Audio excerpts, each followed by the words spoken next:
Broadcasting from the business capital of the world, this is the Podcast Business News Network. And welcome back, everybody.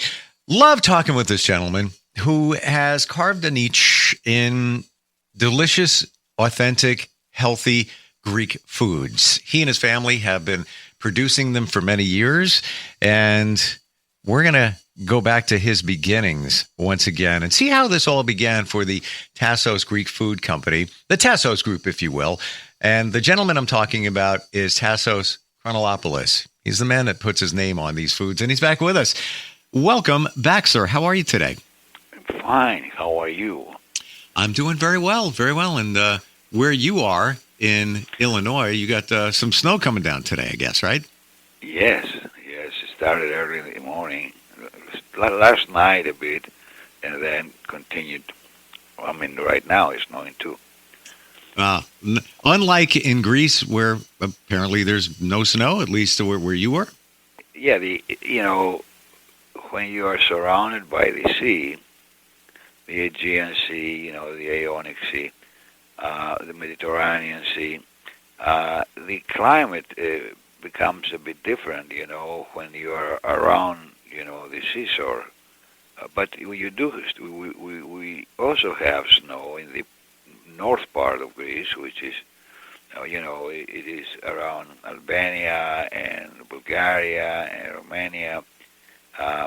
We have pretty tall mountains like the Olympus, and they they become actually the wall to keep the snow there and not in the cities. Tell me about you growing up in Greece. We again briefly talked about it. Never really went into a lot of detail. What was that like? You as a boy. Let's start there. Well, I was born in 1940, around the war, World War II, and obviously my father was in the army. I didn't see him until 1946, when he came back. The Germans had taken Greece, and in 1947 we started school, but there were not schools around. They were bombed out, so each one of us had to take a chair from our home and go to somebody's living room and have the teacher give us some lectures. I was the second child at the time.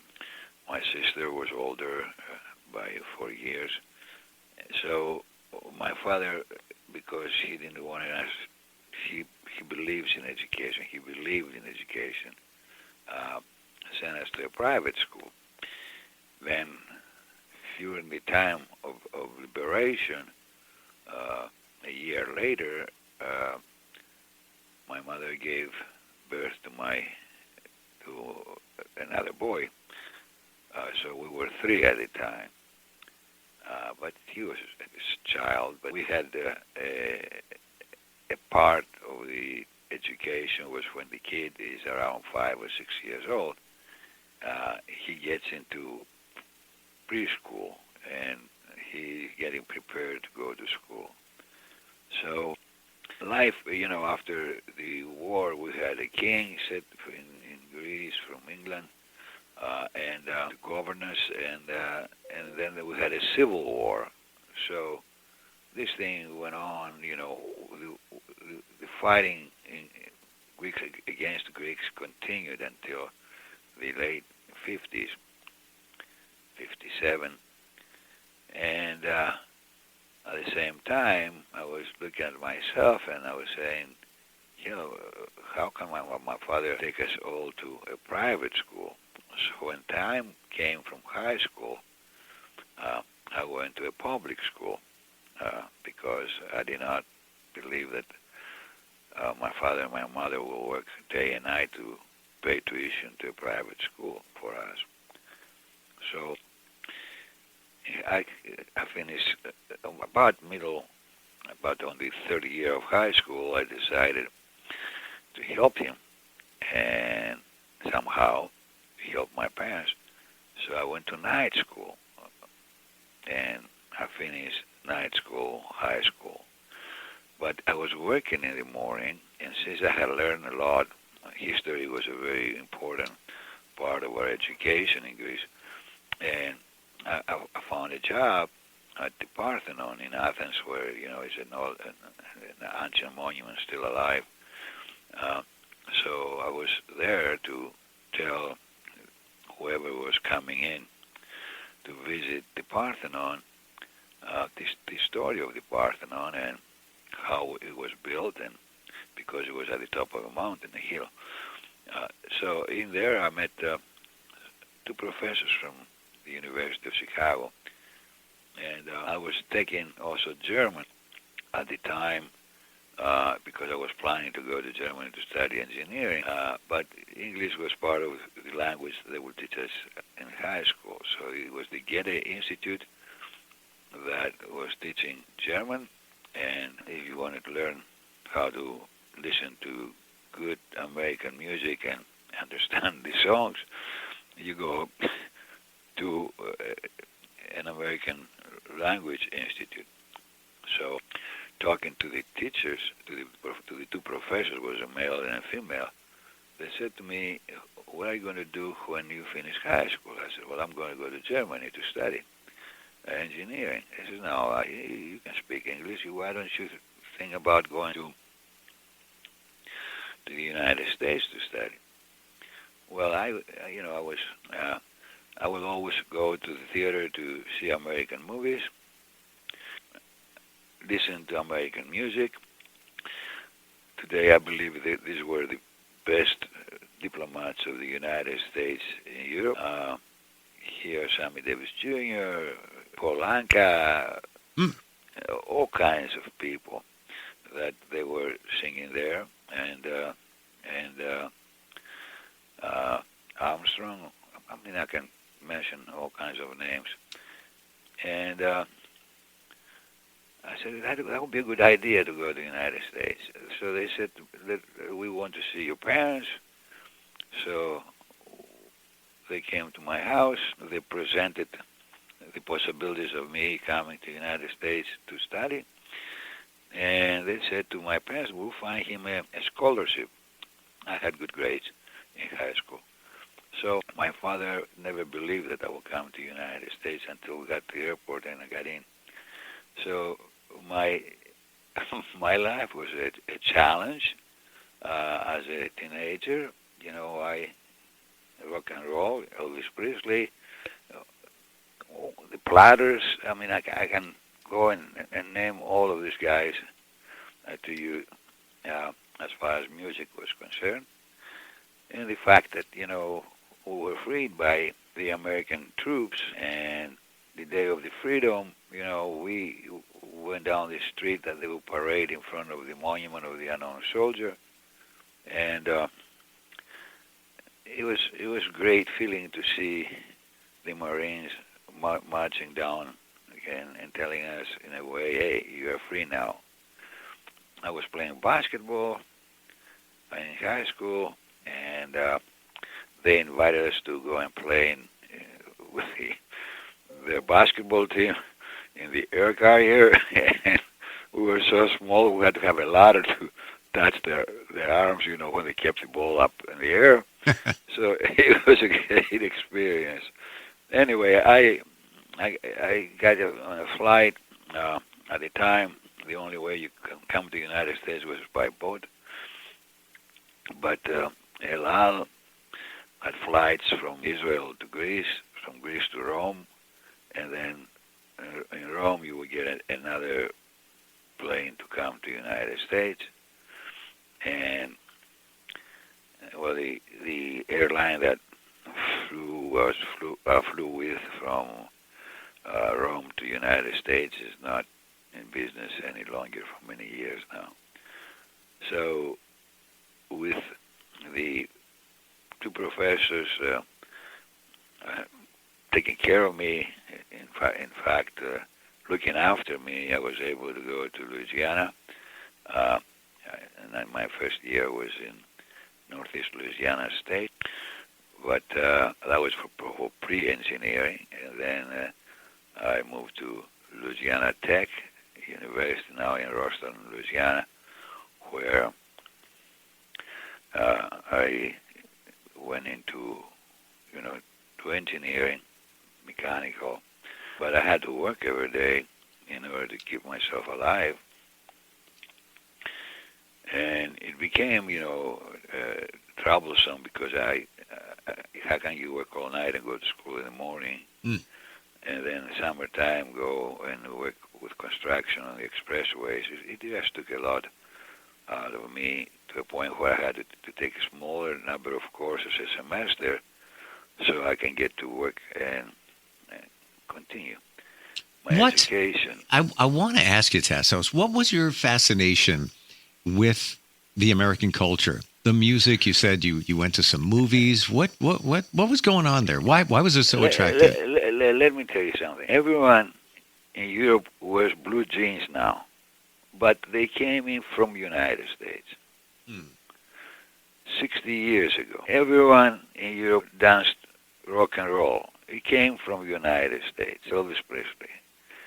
Everyone in Europe danced the platters, and the music coming out of the United States. It was something that the young people in Europe were attracted to, because you have the ethnic dancers and singers, but that does not allow you to embrace a girl and dance with her. That does not allow you to talk while you are dancing. So it was a new culture, totally new culture, that people, my generation, loved it. The platters, the inkwell, all this kind of, Armstrong came down there and he had a show to the king and queen. But when I went to Louisiana Tech and he came, Louis Armstrong, to sing for us, they would not allow him to stay at the hotel in the area. He had to go to Grambling, Louisiana, where all the black people lived. So the image that we had received from the movies, the Korean War, whatever you want to call it, everything was a winner, attracted the young generation. Today, they are attracting the young generation, but not through the politicians, through the arts, through the way, McDonald's foods, through the dress, the way they're dressed. Maybe a lot of things coming to New York, and by the time they end up in Louisiana in terms of costumes and clothing, they are months or a year. But in Europe, they are used yesterday, not tomorrow. So this is I do not know how else to say it, but this is what made America great. The cars were made in the United States. The airplanes were made in the United States. Everything was American at the time.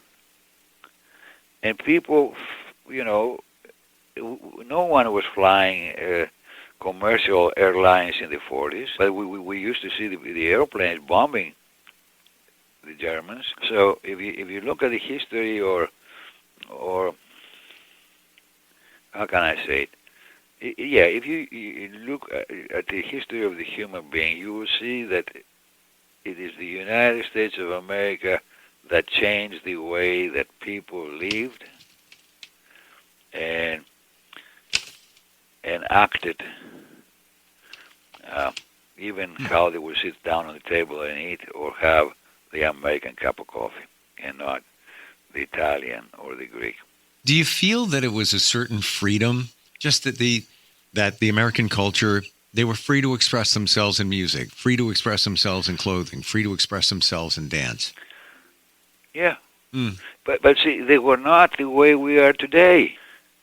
You're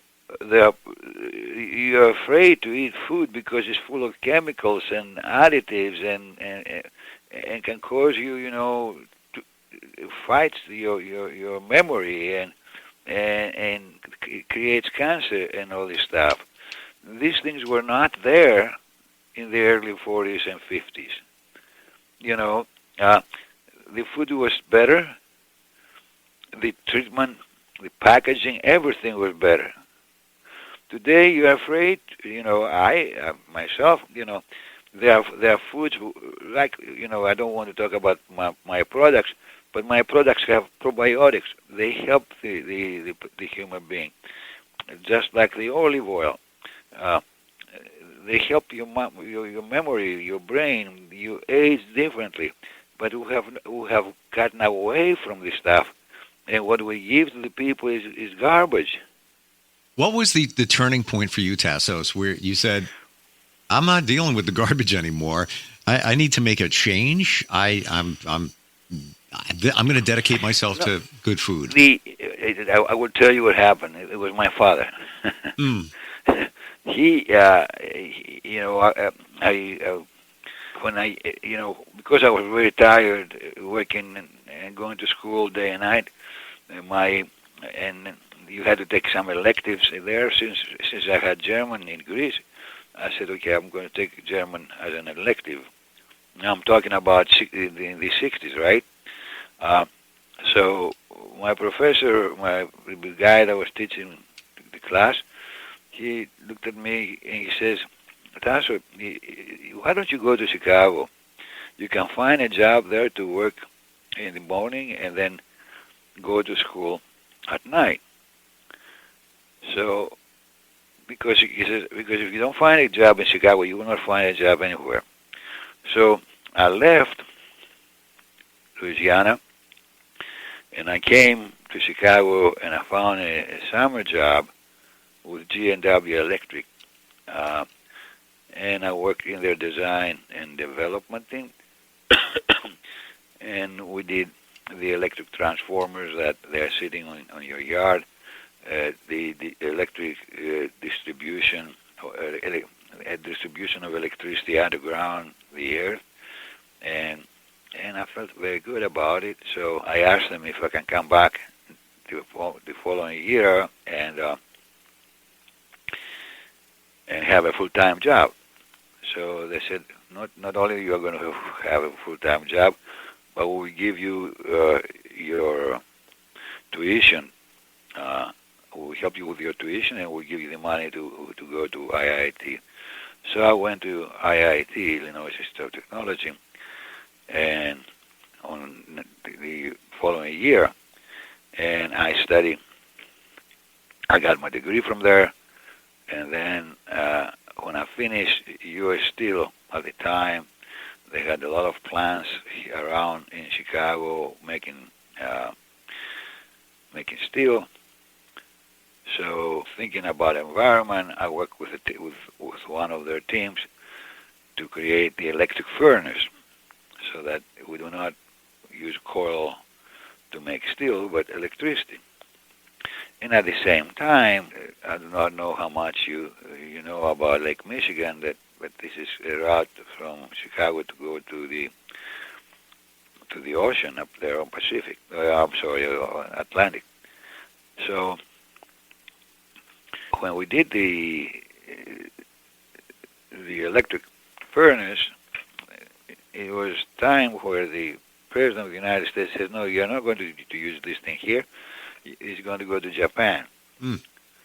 So, and at the same time, our team was cleaning up Lake Michigan, trying to, the big, you have seen them, the flocculators, that they pick up all the dirt and clean it when it is in liquid form, and then you keep the water clean. So U.S. Steel leaves. I'm married at this time, and they go into Pittsburgh, and I cannot go to Pittsburgh because my wife's family was here in Chicago. So as I was working at the U.S. Steel offices down on LaSalle Street, downtown Chicago, you couldn't come down to have a Coke or coffee or a sandwich on the lobby because it was a restaurant, because the people were parading there and calling us names. So as I was coming down the stairs, there was a gentleman there that gave me his card, and he says, why don't you call me? So I called him, And he was a real estate developer, and he wanted to do some buildings in Wisconsin, in Lake Geneva, and obviously he needed and because we were right next to the lake, he wanted me to create the equipment that they can keep the sewer away from the lake. Wow. So I did that, and then I said, "Shall why we have to build things during winter time where there's snow and stop construction?" So I went to him and I said, "Can I introduce you to something that I have in mind?" And he welcomed the idea of us building buildings inside. It was modular construction, basically, what we called it. You build the section of a building or the floor of the building, you take it to the construction site, you set it at the top of the foundations, and you are done. So this was part of my introduction to the construction business, which caused me to one day to have my own company and build buildings for the person that I was working for years earlier. So to inform, that is to say I was involved with the design and construction of the buildings. He was giving me the space, what he needed. It was a holiday in Philadelphia. I have done a Hilton there downtown, all the way to Park City. And I never forgot that I had classmates that they went to fight the war in Vietnam. A lot of them were killed. And then the war in Iraq. So I went to the village that I was staying with my family, and I said to the mayor, "Would you allow me to build a monument to peace here?" Wow. What is this all about? I said, well, there were 5 guys that went to Iran to pick up the people from the embassy. The helicopters were killed. They fall down. They were killed. It was during Carter's era. He says to me, "Okay, we'll do it. So go ahead." He says, "I'll pay for it. Just let me do it." So he said, the mayor said, "Yes, I'll build that monument, which covers all the dead from the Civil War down to Vietnam War, the number of people killed on each war." That's how we have created peace. I mean, what I see here about Israel, what I see about the Russians, I mean, I'm going nuts when you see. Isn't it hard to believe, Tassos, that's still going on? There's still people fighting, trying to resolve their issues in that matter. We're just about out of time. I could keep going, and I am amazed in your life how it went from enjoying American culture when you were younger to construction to making wonderful foods. Just amazing, an amazing journey that would love to talk further about when we get back together again. Let me tell everybody the website. You want to check out these fantastic foods? Take it from me. They're amazing. Tassos, Tass. They are full of probiotics, and they are full of probiotics, good for your health. Absolutely. Ever since we started talking about it, I have my extra virgin olive oil from Tassos in the morning and at night, and enjoy it. Thank you. Oh, thank you. Thank you. TASSOS.com. Tassos, thanks so much for being here, and we'll get together next time. Truly appreciate it. Yeah, I will tell you how I jumped into the notice and only for then. Okay. I would love to hear that, and I will remember to ask next time we get together. Thank you so much for having me. Thank you. We'll be right back.